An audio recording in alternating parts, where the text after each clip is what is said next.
살롬, 반갑습니다. 저는 말이죠, 주님과 함께 또 성경을 사랑하는 여러분들이 함께함으로 참으로 보람이 있고 행복한 고백을 드립니다.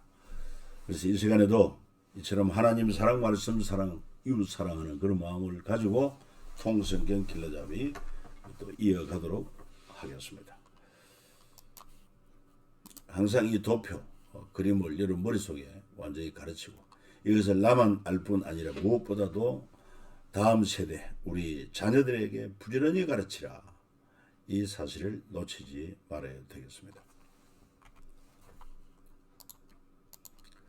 그래서 오늘은 통성경 제 세 번째 트랙 페르시아 7권 가운데 20마당 가운데는 재건 공동체 10번째 9번째 마당입니까? 재건 공동체. 그래서 에스라 7장과 10장, 7장에서 10장 중심으로 에스라의 귀향과 그에게 주어진 고난, 이것을 살펴보고자 하는 것입니다. 자, 시간, 공간, 그리고 주요 인물, 에스라 아닥사스다 왕, 파사왕이죠. 2차 귀한 지도자 에스라는 참으로 훌륭한 학자였습니다. 그래서 지금도 유대의 3대 학자를 꼽으면 에스라, 힐렐, 가말리엘 이렇게 세 사람을 뽑습니다. 특별히 바울도 이 가말리엘 문화생이라 그렇지 않습니까? 탁월한 학자들이었습니다. 에스라, 힐렐, 가말리엘. 그래서 이 바벨론 포로되었다가 70년 만에 1차 귀한 지도자로서 스룹바벨이, 2차 귀환은 1차 귀환 후에 약 한 80년 지나서 에스라가 2차 귀환해서 무엇보다도 하나님의 제사장 나라 이것을 다시 회복하는데 힘썼습니다. 그래서 제사장을 세우고 제사 제도를 확립했다 이렇게 보는 것이 중요하죠. 그리고 이제 3차 귀환은 지도자 느헤미야를 예루살렘으로 파견해서 성벽을 재건하도록 허락해 준 것이다.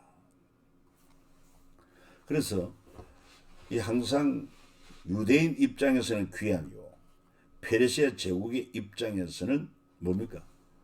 파견 또는 지원 이렇게 보면 됩니다.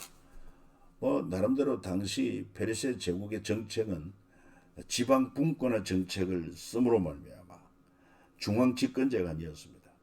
그래서 모든 민족들을 다 이렇게 지방으로 돌아가도록 허용했는데 그 시초가 어디에서도 시작됐습니까?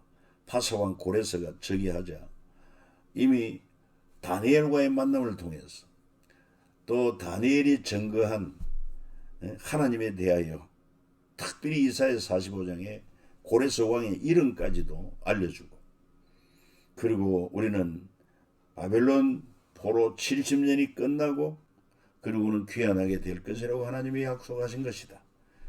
이렇게 하니까 여러분 이 하나님의 성령이 또 고레스의 마음도 감동할 때 그대로 받아들인 것입니다. 그래서 하나님을 높이면서 유대인들을 예루살렘으로 귀환하도록 칙령을 내리고 성전 건축도 허용하지 않습니다.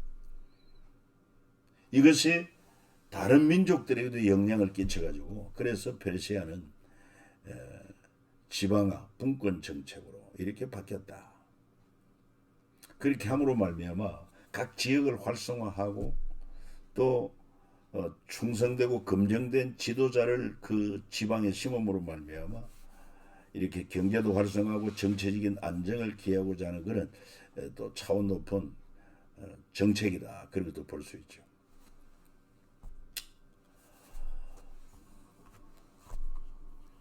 특별히 이 페르시아 파사 제국 그 당시 엄청난 영토였습니다. 오늘날 이란을 포함해가지고 그 다음에 심지어 저 어디입니까 서북 쪽으로 올라가면은 오늘날 로마 일부 로마까지는 아닙니다. 로마까지는 아니고 오늘날 그리스, 터키, 그리스 뭐 이 일대까지, 그리고 이제 서남 쪽으로는 이집트까지.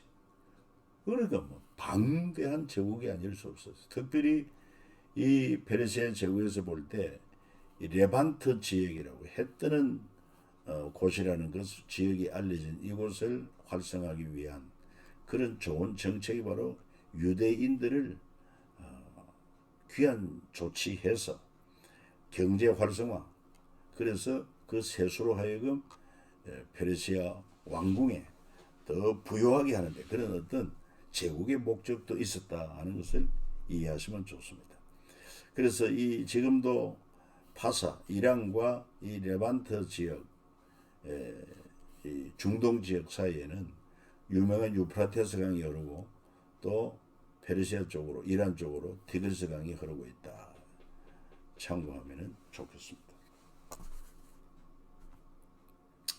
자, 2차 지도자 에스라가 귀환할 때 결심이 있었습니다. 그 결심이 뭐냐?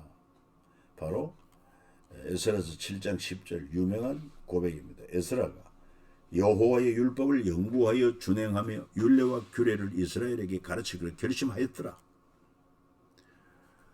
자기가 먼저 율법을 깊이 연구하고, 그리고 자기가 먼저 준행하고, 그리고는 자기가 배우고 확신하고 실행했던 것을, 율례와 규례를 이스라엘에 가르치기로 결심했다. 이게 참으로 훌륭한 지도자의 자세가 아닐 수 없습니다. 오늘날 목회자도 그렇고 또한 우리 평신도 지도자들도 마찬가지입니다. 내가 먼저 성경을 연구하고, 그 다음에 내가 먼저 그 말씀을 지키고, 그리고는 가르치는 것. 우리가 지금 통성경 과정을 공부하고 있습니다만은 우리 자녀들에게도 가르쳐야 한다고 할 때 그 가르침은 내가 먼저 공부하고, 그리고 배우고, 준행하고, 실행하고, 그리고는 우리 자녀들에게 가르칠 때 가장 효과적인 자녀 학습이 될 수 있다. 에스라는 그런 인물이었어요. 특별히 역사적으로 살펴볼 때 히스기야 왕 때 6월절을 정한 시기에 지킬 수 없었던 사건이 있습니다. 역대하 30장에 나오는 내용이죠. 이유는 뭐냐? 제사장이 부족했습니다. 6월절을 지키려면 엄청난 짐승의 희생 제사를 드리고, 그리고 집례를 해야 되는데 제사장이 부족하다. 왜 그러냐? 제사장들이 부족한 이유는 레위 지파 지급 변동이 있었다. 다시 말해서 당시 이스라엘 백성들이 철저한 11조로 말미암아 이 레위 지파들의 생계를 유지하게 돼야 되는데 율법을 제대로 지키지 않고, 그러다 보니까 11조를 제대로 드리지 않고 레위인들이 생계가 막막하니까 목축업으로 또 다른 직업으로 이렇게 직업 이동이 있었단 말이에요. 이건 제사장 나라의 가장 근본적인 문제가 될 수밖에 없었던 것입니다. 그리고 또한 6월절을 정한 시기에 지킬 수 없었던 두 번째 이유는 백성들이 모이지 않았습니다. 그러니까 이 율법에 대한 의식이 없어요. 그래서 아론의 16대 손이자 제사장 에스라는 다시 제사장 나라를 리셋하는 거, 다시 조정하여 회복시키는 게 너무나도 중요하다. 이런 결심을 내렸습니다. 이미 스룹바벨 성전을 세워졌으니 다시 시작하는 제사장 나라를 이루겠다 하는 그런 각오를 가지고 자기가 먼저 율법을 깊이 연구했고, 자기가 준행하고, 그리고 이것을 율례와 규례를 이스라엘이 가르치기로 결심하고 돌아왔던 것이 바로 2차 귀한 지도자 에스라였다. 에스라가 파사에서 돌아올 때 그는 파사왕 아닥사스다 왕의 정책 자문관이고, 그리고 또한 절친한 친구고 그랬던 것을 알 수 있습니다. 여러분, 어떻게 이런 일이 가능합니까? 페르시아의 대제국 통치자가 어떻게 일개 작은 유다 민족의 이런 인물들을 친구로 삼고 정책 자문관으로 삼을 수 있겠습니까?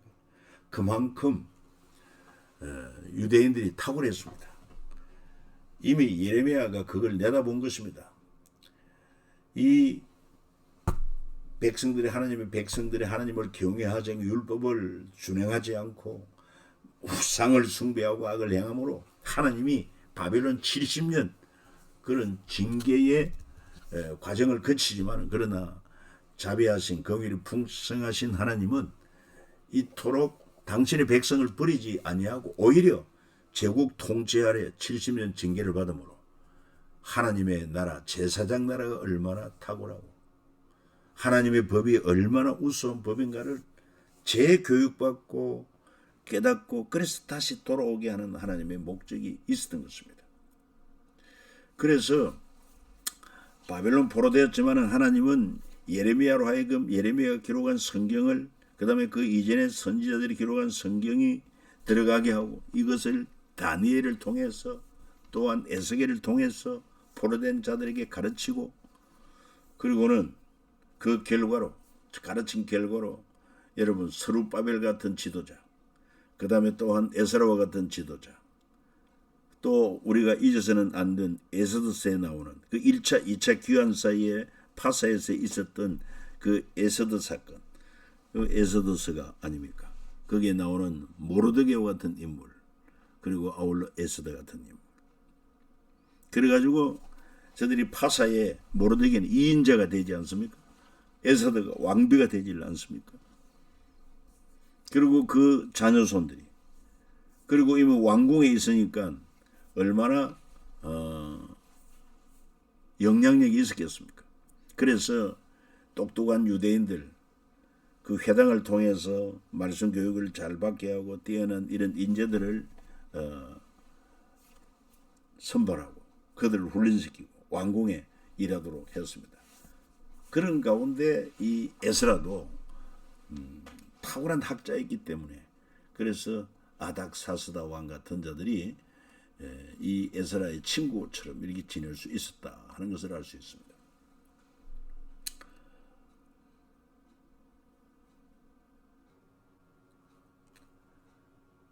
자, 그래서 아닥사스다 왕이 에스라에게 조서를 내립니다.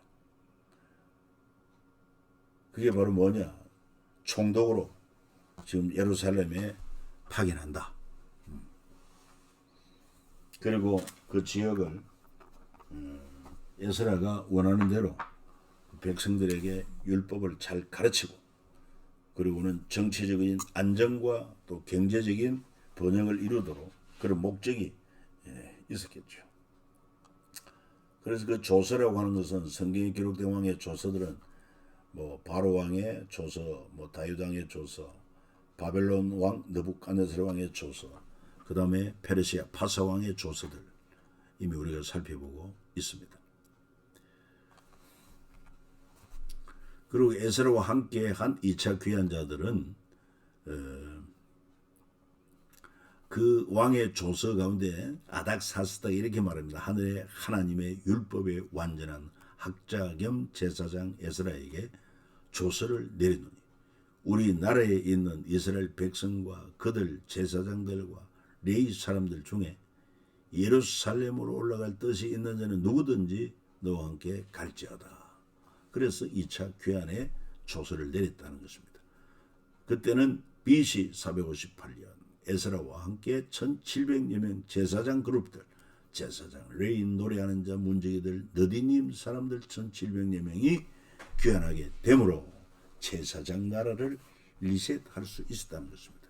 그리고 또한 놀라운 것은 이 파사왕 아닥사스다가 에스라로 하여금 유대인 자치기구, 그게 바로 유명한 사내들인 공회인데 이걸 설립하도록 허락을 해준 것입니다. 그래서 사내들인 공회가 유명한데 유대인들의 최고 의결 기관이요. 위원수가 70명 또는 71명, 주후 6년 로마에 의해서는 준사법기관으로 인정받습니다. 단 사형급만 없습니다. 신약 성경에 등장하는 공회가 바로 사내들인 공회였다 하는 것입니다. 이 사내들인 공회는 간접적으로는 유대가 페르시아로부터 독립한 날과 같다. 아닥사스다 왕의 허락으로 에스라와 네헤미야의 협력 가운데 탄생했다. 사내들은 공의 설립은 유대 동족들의 협조로 가능하게 되었고 사내들은 공의로 인해 이후 페르시아 제국 시대 때 100여 년간 유대 공동체의 단독 포전이 가능했고 이후 헬라 로마 제국 통치 속에서도 유대 공동체가 버티며 살아갈 수 있었던 종교 최고 의결 기구이자 유대인 최고 정책 정치 의결 기구와도 같다. 그래서 에스라는 이처럼 2차 지도자로 귀환해가지고 그가 먼저 제사장 나라 리셋을 하기 위해서는 철저한 회개가 필요한 줄을 알고 그리고 새롭게 시작하자는 것입니다. 그래서 에스라의 회개 기도가 조상들 때부터 오늘까지 우리의 잘못으로 알고 회개를 합니다. 9장 7절 읽어봐요. 에스라 9장 7절. 우리 조상들의 때로부터 오늘까지 우리의 죄가 심하매 우리의 죄악으로 말미암아 우리와 우리 왕들과 우리 제사장들을 여러 나라 왕들의 손에 넘기사 칼에 죽으며 사로잡히며 노략을 당하며 얼굴을 부끄럽게 하심이 오늘날과 같으니이다.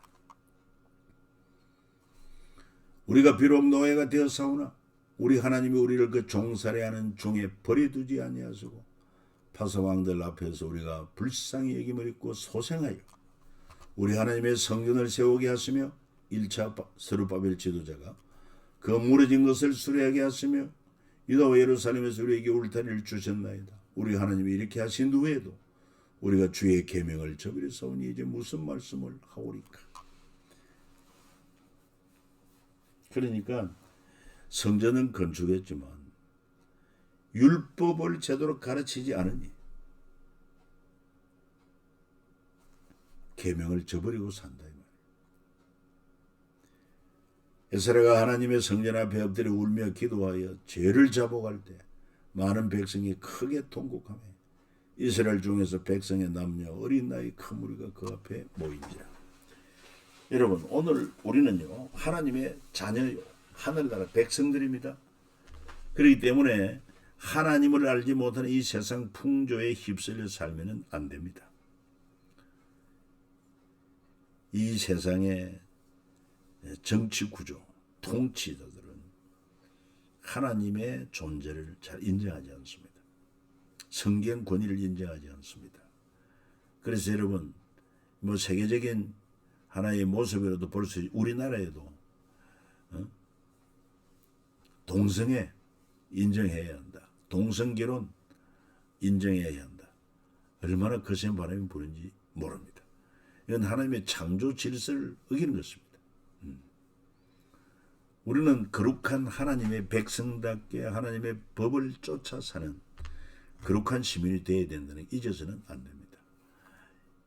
유대인들이 그 죄악으로 말미암아 하나님께서 이방 나라에 붙여서 칼에 죽고 사로잡히고 노략당하고 부끄럽게 하시면 오늘날과 다릅니다. 오늘 우리가 깨어 참으로 하나님 앞에 바로 서지 아니하면 우리도 이런 고난, 고통, 수치 당할 수 있다는 것도 우리가 잊지 말아야 할 것입니다. 그 제사장 나라 다시 회복하는 것이 얼마나 중요한가.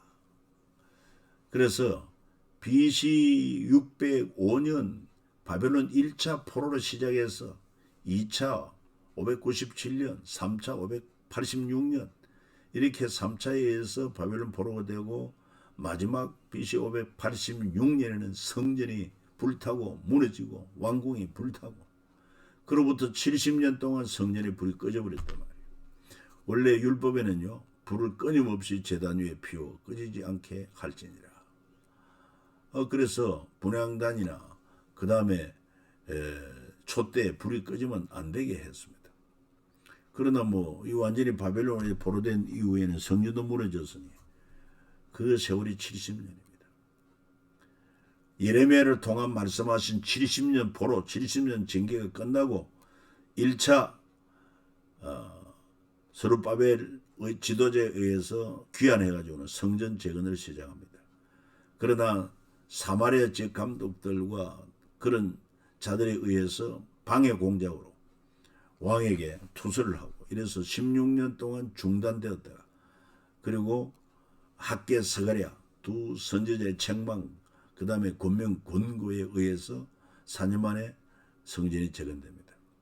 이 1차 제사장 나라 리셋이랍니다. 2차는 그로부터 약한 이 성전 재건 후로부터 약 한 60년 후에 2차 에스라에 의해서 제사장 나라 리셋하고 그 다음에 3차 2차가 448년이니까 그로부터 13년 후에 445년에 느헤미야가 3차 지도자로 귀환의 성벽을 재건하고 그래서 약 80년 동안 제사장 나라 리셋이 완성이 됩니다. 다시 말해서 성전도 완공, 제사도 제사장들 조직도 완공하고 제사를 회복하고 성벽까지도 다 느헤미야에 의해서 재건이 되었습니다. 그로부터 400년간 동안 이 성전이 유지되어 옵니다. 스룹바벨 성전이죠. 그리고 제사도 드리죠. 그러나 제사가 점점 형식에 치우치게 됩니다. 말라기서에 나오지 않습니까? 드디어 400년 후에 예수님이 오셔서 너희가 저 성전을 걸어라. 사흘 만에 다시 일으키겠다. 이는 곧 성전된 자기 육체를 가리킵니다. 우리 예수님이 참 성전으로 오셨습니다. 성전은 목적이 뭡니까? 죄인이 하나님께 나가는 통로입니다. 죄인이 죄사함 받고 하나님과 만나고 동행하는 그런 회복의 장소입니다. 구약시대 성전은 사람의 손으로 지었습니다만 그것은 모형입니다. 참 성전 대신 예수님이 오셨습니다. 그리고 죄사함 받고 하나님 관계 회복하는 그 과정에서 희생제사, 피제사, 짐승의 피가 아닌 흠도 점도 없는 세상죄를 지고 오는 어린 양 대신 예수 그리스도의 흠도 점도 없는 보혈을 쏟아 주심으로 우리 예수님이 십자가에서 다 이루었다 말씀하십니다. 구원을 다 이루었다 이 말입니다. 속죄를 다 이루었다는 것입니다. 그때 성전 휘장이 찢어집니다. 바로 성전이 예수님 자신이기 때문에 예수님이 십자가에 못 박혀 살을 찢고 돌아갔을 때 성전 휘장 위에서부터 하루를 찢어졌고 그리고는 이제는 제사장만 들어갈 수 있는 성소가 아니라 대제사장만 들어갈 수 있는 지성소가 아니라 누구든지 예수 그리스도를 구주로 믿는 자는 하나님께 나아가는 새로운 길, 생명의 길이 활짝 열려지게 된 것입니다. 그래서 구약의 제사장 나라 그릇이 더 큰 하나님 나라 그릇에 당기게 되는 시점이었다. 이렇게 이제 정리를 할 수 있습니다. 자, 유대인들 입장에서는 믿음의 사람의 입장에서는 제사장 나라 회복이요. 페르시아 제국 입장에서는 지방화 정책입니다. 물론 다니엘을 만나고 하나님의 성령의 감동을 받은 고레스가 유대인들을 그들의 본토 예루살렘으로 귀한 칙령과 더불어 성전 건축을 허락해 함으로 지방화 정책을 펴은 것이 다른 민족들에게도 영향을 미쳤다는 것을 기억하면 좋겠습니다. 그래서 유대인들을 보러 1차 귀환은 성전의 불이 다시 켜지게 되고 스룹바벨 같은 극상품 무화과 열매들이 나타나야 되는데 이게 이제 페르시아 제국 입장에서는 1차로 파견하고 지원을 해줍니다. 스룹바벨 총독으로 임명해주고 성전 기명도 5,400점 투자를 해줍니다. 목적이 뭡니까? 물론 1차 때 고레스는 하나님의 감동도 있었지만 또 정책적으로는요. 이 지방화 정책을 통해서 그 지방을 활성화하고 경제 활성화, 정치적인 안정 이렇게 제국을 부유하게 하기 위한 그런 파견과 투자라 이렇게 볼 수 있습니다. 에스라에 의해서 2차 귀환을 합니다. 제사장을 이끌고 제사장과 제사를 다시 회복하고 함께 회개합니다. 이것이 뭡니까? 이 페르시아 입장에서는 2차 파견 지원인데 에스라를 총독으로 임명해주고 유프라테스강 서편 거점 확보, 유대 자치기구 설립과 사법권 인정을 해주고 정치를 안정화시키는 것입니다. 그리고 3차 때 2차 에스라를 파견했던 그 아닥사스다 왕이 당신의 술 맡은 가는장 느헤미야를 또한 느헤미야 요청이 있었고, 그래서 3차 귀환함으로 성벽을 재건합니다.